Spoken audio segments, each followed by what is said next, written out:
Hansı klinikada işləyirəm? Hansı klinikada işləyirəm? İşte apar da klinikaya.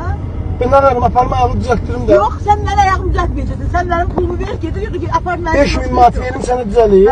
Apar özüm aparacağım özüme ekmek. Və mən hardan alım 5000 manat? Ay sənə Uzun qurbanım. özümüzsün. Biz seninle danıştık.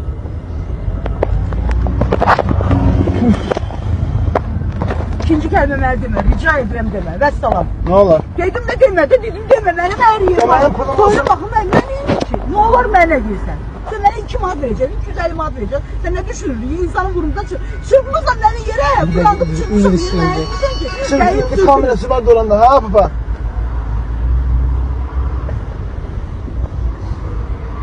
Yo narahat olma. Narahat olma. Narahat olma. Qıçı yazılıb, qıçı. Ha. Yo gedir həkimə çatırıq da, bu həkimə çatırıq da.